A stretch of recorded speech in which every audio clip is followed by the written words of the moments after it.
হৈ গ'ল তোমালোকৰ ফাৰ্ষ্ট ইউনিট টেষ্ট পৰীক্ষাৰ এখন কুৱেশ্যন পেপাৰ মই লৈ আহিছো ক্লাছ 6ৰ হয় মই দেখা পাইছে ক্লাছ 6ৰ যেটো মেথছৰ হয় যেটা ফুল মাৰ্কস 50 থাকে আৰু সময় থাকে 2 ঘন্টা আমি আনসাৰ খিনি আলোচনা কৰিম তাৰ বাবে তোমালোক অৱগত কৰাব বিচাৰো তোমালোক যদি কুৱেশ্যন পেপাৰ বিচাৰা বা তোমালোকৰ যে ইম্পৰ্টেন্ট লাগে তেতিয়াহলে আমাৰ যেটো ডেসক্ৰিপচনত এটা লিংক পাবা হোৱাটসএপ চেনেলৰ তোমালোক জয়েন হৈ লবা তাতে মই কুৱেশ্যন পেপাৰ বিলাক শেয়াৰ কৰি দিম যিসকল ছাত্ৰতে ইচ্ছুক হয় তোমালোকে তাতে জয়েন কৰি লবা আৰু ঠিক আছে আৰু যদি তোমালোকৰ কাৰোবাৰ পৰীক্ষা হৈ আছে তেতিয়াহলে মোক কুৱেশ্যন পেপাৰখন সেন্ড কৰিবা নাম্বাৰটো এই নম্বৰত 9394628219 মই এনসাৰ খিনি কৰি দিম এইখন পেপাৰ হৈছে এজন ষ্টুডেন্টৰ পেপাৰ গতিকে মই এনসাৰ খিনিও কৰি দিছো লগতে ষ্টুডেন্টক মই এনসাৰ খিনি কৰি আকৌ প্ৰশ্নখন সেন্ড কৰি দিম ঠিক আছে তোমালোকৰ কাৰো যদি প্ৰশ্ন আছে তেতিয়াহলে সেন্ড কৰিবা মই এনসাৰ খিনি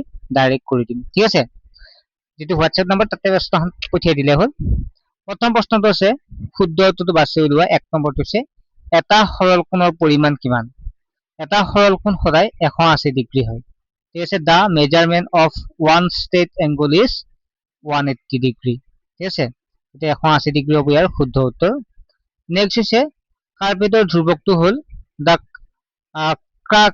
কাপ্ৰিকৰ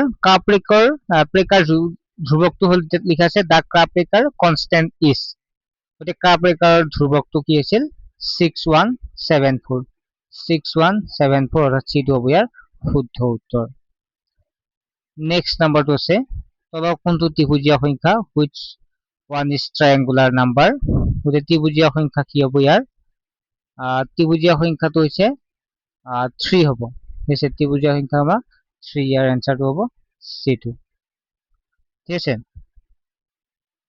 নেক্সট প্ৰশ্নটো আছে 24 ইঞ্চিয়া হৰিত 18টা বীজ হলে 12 ঘণ্টিয়া হৰিত সময় কিমান হ'ব ঠিক আছে 18 24 clock equal ঠিক আছে ইয়াত কৈছে 824 যেটা আমাৰ আছে is the time in 24 hour clock the time is 12 hours গতে आंसर হ'ব 6টা 20 অৰ্থাৎ চিটো হ'ব শুদ্ধ উত্তৰ 620 ইয়াৰ শুদ্ধ উত্তৰ তাৰ পিছত নেক্সট প্ৰশ্নটো আগবাঢ়িব পাৰো তলৰ কোনটো অযুগ্ম সংখ্যা এটা তলৰ কোনটো অযুগ্ম সংখ্যা সুধিছে অযুগ্ম সংখ্যা হ'ব ইয়াৰে 79 টো হ'ব ইয়াৰ অযুগ্ম সংখ্যা ঠিক আছে নেক্সট আহিল আমাৰ তলৰ কোনটো কোন সূক্ষ্ম কোণ মানে কি হয় সূক্ষ্ম কোণ ইয়াত যিবিলাক কোণ 90 ডিগ্ৰীতকৈ সৰু সেইবিলাক কোণকে সূক্ষ্ম কোণ বুলি কোৱা হয় গতিকে ইয়াৰে চিটো হ'ব শুদ্ধ উত্তৰ 60 ডিগ্ৰী সূক্ষ্ম কোণ হৈছে 60 ডিগ্ৰী হ'ব ঠিক আছে যাক 90 ডিগ্ৰীতকৈ সৰু সেইবিলাক সূক্ষ্ম কোণ বুলি কোৱা হয় ঠিক আছে নেক্সট হৈছে তলৰ কোনটো পেলিন্ড্ৰমিক সংখ্যা which one is the palindromic number গতিকে ইয়াৰ এনসাৰটো হ'ব 6556 যেটো আমাৰ D2 হ'ব শুদ্ধ উত্তৰ palindromic number with same forward and backward 6556 ঠিক আছে তলৰ কোনটো যুগ্ম সংখ্যা which one is an even number গতিকে ইয়াত ইভেন নাম্বাৰ বা তলৰ যুগ্ম সংখ্যা কোনটো হ'ব যুগ্ম সংখ্যা হৈছে যিবিলাক সংখ্যাৰ একক স্থানত 2 4 6 8 থাকে ইয়াত 6 আছে নহনে গতিকে C2 হ'ব ইয়াৰ শুদ্ধ উত্তৰ গতিকে অপচন C2 হ'ব ইভেন নাম্বাৰ আৰ ডিভিজিবল বাই 2 যে ইভেন নাম্বাৰ বিলাক 2 ৰে হৰণ যায় হয় নহয় এটাকে গতিকে C2 হ'ব ইয়াৰ শুদ্ধ উত্তৰ নেক্সট নাম্বাৰ 9 টো আছে 12 ঘণ্টিয়া হৰিত সময় 3টা 20 24 ঘণ্টিয়া হৰিত সময় হ'ব কিমান তেতিয়া হলে কিমান কৰিব লাগিব তোমালে 3 ৰ লগত 12 যোগ কৰিলে হ'ল 12 3 15 হ'ব গতিকে এনসাৰটো কোনটো হ'ব 3 ঘণ্টা 20 মিনিট গতিকে এনসাৰটো হ'ব ইয়াৰ শুদ্ধ উত্তৰ C2 ঠিক আছে আমাক কি কৈছে উলিয়াব দিছে যেহেতু আমাক কি কৈছে 3 কৈছে প্ৰশ্নটো 3টা 20 হলে 24 ঘণ্টিয়া হৰিত সৰি 24 ঘণ্টিয়া হৰিত বুলি কৈছে গতিকে কিমান হ'ব 15টা 20 হ'ব ঠিক আছে এটো হ'ব শুদ্ধ উত্তৰ 15টা 20 ঠিক আছে নহয় এইটো 12 ঘণ্টা দিয়ে আছে তলৰ কোনটো এটা স্থূল কোণ, যিবিলাক কোণৰ এটা কোণৰ মান 90 ডিগ্ৰীতকৈ বেছি সেইটোকে স্থূল কোণ বুলি কোৱা হয়। গতিকে 100 ডিগ্ৰীটো হ'ব ইয়াৰ স্থূল কোণ বুলি কোৱা হয়। নেক্সট আহিল চমুটোকা লিখা। 4টা অংক বিশিষ্ট আটাইতকৈ ডাঙৰ 4টা অংক বিশিষ্ট আটাইতকৈ ডাঙৰ পেলিড্ৰমিক সংখ্যা কি? গতিকে ইয়াৰ 4টা অংক বিশিষ্ট হ'ব লাগিব। 4টা অংক বিশিষ্ট ডাঙৰ হৈছে 9999। 4টা অংক আছে, এইটোৱে চবতকে ডাঙৰ সংখ্যা। গতিকে 1 নম্বৰ একটো হ'ব ইয়াৰ শুদ্ধ উত্তৰ 9999, 4টা 9। তাৰপিছত আমি কোণ বুলিলে কি বুজা? কোণ বুলি মানে দুডাল ৰেখাখণ্ডৰ মাজত যিটো যিটো কমন, দুইটাৰে যিটো মাজত কমন থাকে এইটোকে কোণ বুলি কোৱা হয়। ঠিক আছে, কোণ জানে তোমালোকে।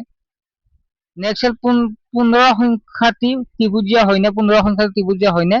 হয়, 15 সংখ্যাটো ত্ৰিভুজীয় হয়। ঠিক আছে, এইটো হ'ব। এক প্ৰবৃদ্ধি কোণত কিমান ডিগ্ৰী থাকে? ঠিক আছে, ৰিফ্লেক্স এংগল বুলি কৈছে। How much degree is in a reflex angle? 15 সংখ্যাটো কিমান হ'ব ইয়াৰ এনচাৰটো? এক প্ৰবৃদ্ধি কোণৰ উদাহৰণ দিব দিছে। গতিকে প্ৰবৃদ্ধি কোণৰ উদাহৰণ হৈছে এইটো 180 ডিগ্ৰীতকৈ ডাঙৰ, 180 ডিগ্ৰী ডাঙৰ আৰু 360 ডিগ্ৰীতকৈ সৰু। ঠিক আছে, এইখিনিৰ মাজত কি হ'ব? এইখিনিৰ মাজত কি প্ৰবৃদ্ধি কোণ বুলি কওঁ। 180 ডিগ্ৰীতকৈ ডাঙৰ, 360 ডিগ্ৰীতকৈ সৰু। more than 180 degree but less than 360 degree। ইংলিছত লিখিলে লিখিবা more than 180 degree but less than 360 degree, আৰু অসমীয়াত লিখিবা 180 ডিগ্ৰীতকৈ ডাঙৰ, 350তকৈ সৰু। 5 নম্বৰ প্ৰশ্নটো আছে 20 সংখ্যাটো বৰ্গ সংখ্যা হয়নে? 20 সংখ্যাটো, গতিকে নো, 20 সংখ্যাটো বৰ্গ সংখ্যা নহয়। বৰ্গ সংখ্যা হৈছে 1টো, 4টো, 2 গুণ 4, 3 গুণ 9, 4 গুণ 16, 5 গুণ 25। পাইছো নেকি মাজত? নাই পোৱা, 20টো বৰ্গ সংখ্যা নহয়। তাৰ পিছৰ প্ৰশ্নটো আহা, আজিৰ তাৰিখটো আমেৰিকাৰ আৰ্হি অনুসৰি লিখা। গতিকে ইয়াত তোমালোকৰ 60 আমেৰিকা আৰ্হি অনুসৰি কি কৰিব লাগিব? প্ৰথম তোমালোকে মাহটো লিখিব লাগিব। তাৰিখটো দিয়া আছে বাৰু, ইয়াত লিখিবা তাৰিখটো দিয়া আছে। আজিৰ তাৰিখটো তোমালোকৰ যিদিনা পৰীক্ষা হয় সেইদিনা কথা কৈছে। আজি ধৰা হ'ল মই আলোচনা কৰি আছো, আজি তোমালোকৰ তাৰিখটো হৈছে কেই তাৰিখ আছিলে? আজি হৈছে 14 তাৰিখ, হয় নে? 15 তাৰিখ, 15/6/2026। আৰু আমেৰিকাত লিখিলে কেনেকৈ লিখিব পাৰে? ইয়াত প্ৰথমটো মাহটো লিখিবা 6/15/26। ঠিক আছে, প্ৰথম তোমালোকে মাহটো লিখিব লাগিব, তাৰপিছত তোমালোকৰ তাৰিখটো, তাৰপিছত বছৰটো। আমি লিখোতে তাৰিখটো, মাহটো আৰু বছৰটো। ঠিক আছে, 6 চেণ্টিমিটাৰ দৈৰ্ঘ্যৰ ৰেখাখণ্ড অংকন কৰা। তোমালোকে স্কেল ব্যৱহাৰ কৰি এনেও কোৱাকে 6 চেণ্টিমিটাৰ দেখা পাইছা, চেণ্টিমিটাৰ যি আছে 6 চেণ্টিমিটাৰ এনেকৈ লিখি দিবা। স্কেল ব্যৱহাৰ কৰিলে দেখাই পাবা তোমালোকে। তাৰপিছত কৈছে এ ও বি 60 ডিগ্ৰী কোণটো অংকন কৰা। তোমালোকে এনেকুৱা এডাল প্ৰথম ৰেখাখণ্ড আঁকিবা। ঠিক আছে, ৰেখাখণ্ডৰ নাম তোমালোকে এ বুলি দিবা, আৰু এইটো ও দিবা, আৰু ইয়াত চোৱা কম্পাছ কটাৰ সহায়ত, ডিগ্ৰীৰ সহায়ত তোমালোকে এনেকুৱাকে 60 ডিগ্ৰীটো আঁকিবা। ডিগ্ৰী যি আছে, ডিগ্ৰী ব্যৱহাৰ কৰি এইটো 60 ডিগ্ৰী কোণ অংকন কৰিবা, আৰু তোমালোকে এইটো নাম দিবা বি। গতিকে এ ও বি কোণটো হৈ যাব। ঠিক আছে, ইয়াত কম্পাছ কটা মানে ডিগ্ৰী পাত ব্যৱহাৰ কৰিবা দেই। প্ৰথম 4টা যুগ্ম সংখ্যা লিখা। প্ৰথম 4টা যুগ্ম সংখ্যা কি কি হ'ব? প্ৰথম 4টা যুগ্ম সংখ্যা তোমালোকে লিখিবা 2 লিখিবা, 2টো প্ৰথম। তাৰপিছত 4 লিখিবা, 6 লিখিবা, 8 লিখিবা, একদম সহজে 2 4 6 8। প্ৰথম 4টা যুগ্ম সংখ্যা 2 4 6 8। ঠিক আছে, কি হৈছে? ৰাইট দা ফাৰ্ষ্ট 4 ইভেন নাম্বাৰ। তাৰপিছত 2 নম্বৰ 24 জনীয়া সৰু আটাইতকৈ সৰু আৰু আটাইতকৈ ডাঙৰ পেলিড্ৰমিক সংখ্যা গঠন কৰিব পৰা সময়কেইটা কি কি হ'ব? ইয়াত হ'ব স্মলেষ্টটো হৈছে 12টা, অৰ্থাৎ 0 0। স্মলেষ্টটো আমি কি লিখিব পাৰো? 0 0। আৰু লাৰ্জেষ্টটো কি হ'ব? 23 32। এইটো ডাঙৰ সংখ্যা, ডাঙৰ লিখিব পাৰো, হয় না? 23 আৰু 32 24 জনীয়া সৰু। তাৰপিছত 5 নম্বৰ 596 সংখ্যাৰ পৰা এটা পেলিড্ৰমিক সংখ্যা উলিওৱা। গতিকে এইটো তোমালোকে কৰি চাবা, দীঘলীয়া আছে অংকটো। 3টা অংক বিশিষ্ট সংখ্যাৰ অংকৰ যোগফললৈ যদি অংকবোৰ যুগ্ম সংখ্যা লাগিলে মই পঢ়াই দিম। তলত দিয়া ৰেখাখণ্ডবিলাকৰ নাম লিখা। এইটো ৰেখাখণ্ডৰ নামটো পাৰিবাই নিশ্চয় চাগে তোমালোকে, হয় নহয়? ৰেখাখণ্ডৰ নামকেইটা পাৰিবাই। কি লিখিব লাগিব? প্ৰথম তোমালোকে লিখিবা পি কিউ, তাৰপিছত কিউ আৰ ৰেখাখণ্ড, তাৰপিছত R S, S T, T U বা ইউ টি এনেকুৱা। ঠিক আছে, প্ৰথম তিনিটা ত্ৰিভুজীয় বৰ্গসংখ্যা লিখা। প্ৰথম তিনিটা ত্ৰিভুজীয় বৰ্গসংখ্যা তোমালোকে এইবিলাক পাৰিবাই, লিখিবা। এইটো দীঘলীয়া আছে। তাৰপিছত তলত সংখ্যা কোনবোৰ মাপ নিৰ্ণয় কৰা, কিমান আছে এইটো চাবা। কোণামন যন্ত্ৰখনত কোনবোৰ অংকন কৰা। মই কৈছো 120 ডিগ্ৰী। প্ৰথম এনেকুৱা আঁচ টানি ল'বা, কোণামন যন্ত্ৰখনত চালে তোমাৰ এনেকুৱাকে পাবা 120 ডিগ্ৰী, এনেকুৱা পাই যাবা। মানকেইটা বহাবা এ অ বি, বা তোমালোকে এইটো এ দিব পাৰা, এইটো অ দিব পাৰা, এইটো বি দিব পাৰা। তাৰপিছত তলত চিহ্নিত কৰি ৰখা কোণবোৰৰ নাম লিখা। কি কি কোণ আছে ইয়াত চোৱা। ইয়াত আছে প্ৰথম চি ও এ আছে, বা এ ও চি, বা এ ও বি, বি ও চি, এনেকুৱাকে নাম। ঠিক আছে, এতিয়া প্ৰথম তোমাৰ লিখিবা এ ও চি, এ ও বি, তাৰপিছত আছে বি ও চি, এটা এ নাম। ঠিক আছে, ছাত্ৰ দি গ'ল। আশা কৰো তোমালোকে এনেকুৱা প্ৰশ্ন আহিলে পাৰিবা, আৰু এনেকুৱাই আহিব, চিন্তা কৰিব নালাগে। গতিকে চেনেলটো ছাবস্ক্ৰাইব কৰি ৰাখিবা। বহুতে ছাবস্ক্ৰাইব নকৰে, তোমালোকে ছাবস্ক্ৰাইব কৰি ৰাখিবা। আমি ক্লাছবিলাক ধুনীয়াকে কৰি যাম, ক্লাছো কৰিম। আৰু ইয়াৰ উপৰি আমি কুৱেশ্যন পেপাৰ বিলাকো আলোচনা কৰিম, নেক্সট কুৱেশ্যন পেপাৰ।